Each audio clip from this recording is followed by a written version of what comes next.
வாழ்க்கையில் எல்லோரும் சமமான நிலையில் பிறக்கவில்லை. சிலருக்கு பொற்கிணற்றில் பிறப்பு கிடைக்கிறது. சிலருக்கு ஒரு நாள் உணவு கிடைப்பதே ஒரு போராட்டம். ஆனால் வெற்றி என்பது பிறப்பால் வருவதல்ல, மன உறுதியால், நம்பிக்கையால், தன்னம்பிக்கையால் உருவாகும் ஒன்று. இந்த கதையில் வரும் சிறுவன் அரவிந்த்.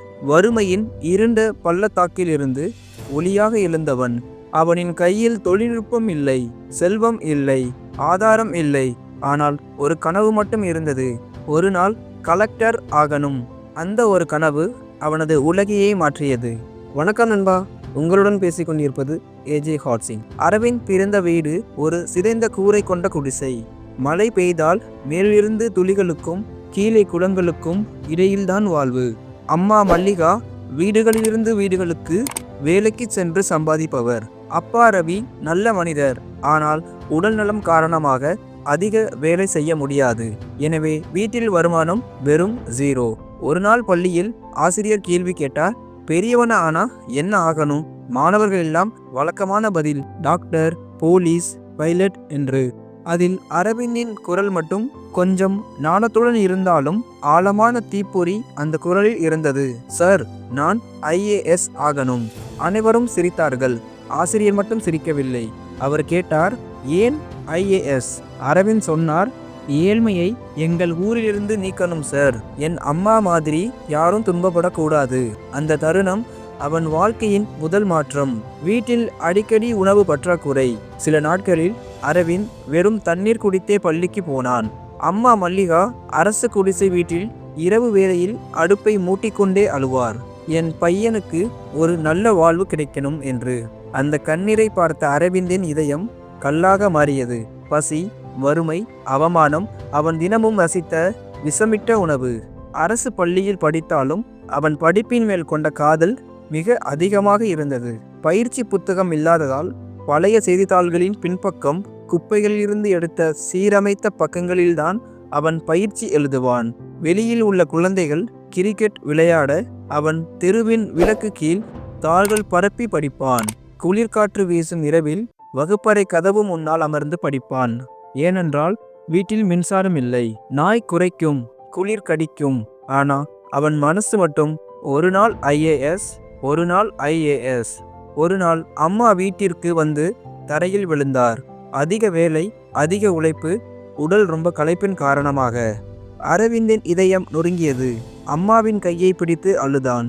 அம்மா, நானும் வேலைக்கு போயிடுறேன். அம்மா கடும் கோபமாக, என்ன நடந்தாலும் பரவாயில்லை, ஆனா நீ படிக்கணும். அப்போதுதான் நம் வாழ்க்கையின் ஒரு மாற்றம் வரும். அந்த நாள் முதல் அரவிந்த் தினமும் ஒரே வார்த்தையை மனதில் செதுக்கினான், அம்மாவுக்காக IAS ஆகணும். அரவிந்த் 10th ஸ்கூல் ஃபர்ஸ்ட் எடுத்தான். 12th கூட டிஸ்ட்ரிக்ட் ரேங்க் எடுத்தான். வறுமையிலிருந்து வந்த சிறுவன் பள்ளி ஆசிரியர்களின் கண்களில் பெருமையாக மாறினான்.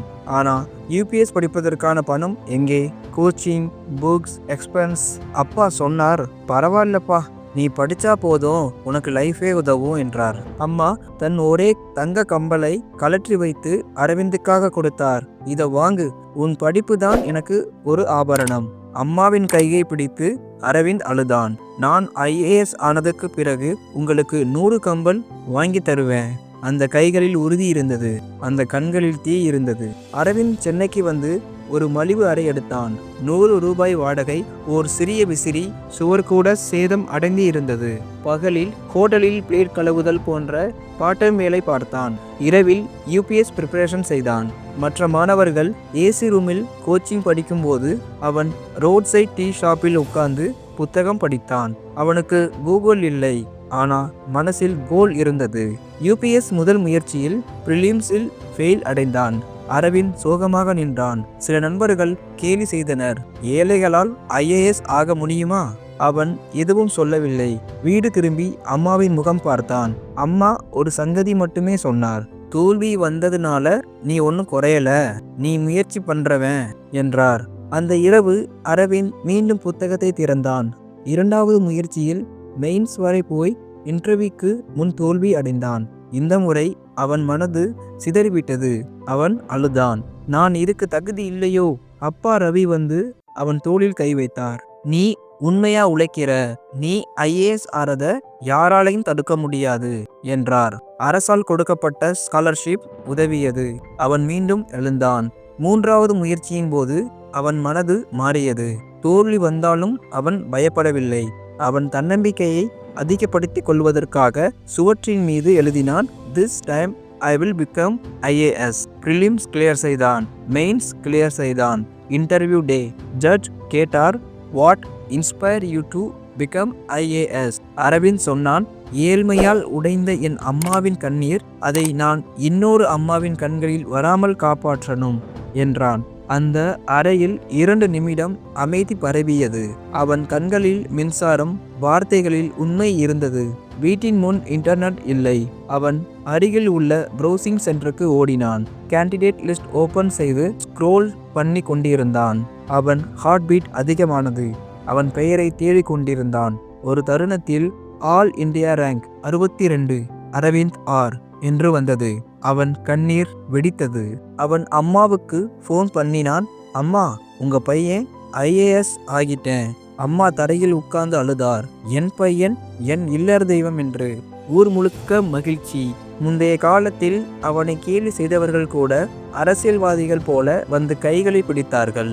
அரவிந்த் கலெக்டராக பதவியேற்ற முதல் நாளில் அம்மாவையும் அப்பாவையும் தன் கவர்மெண்ட் காரில் அழைத்து சென்றான்.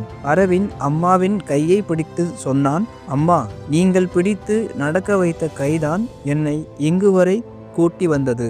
அவன் தனது ஊரில் புதிய கவர்மெண்ட் ஸ்கூல் அமைத்தான். பசி காரணமாக படிக்க முடியாத குழந்தைகளுக்கு ஃப்ரீ மீல் ஸ்கீம் ஆரம்பித்தான்.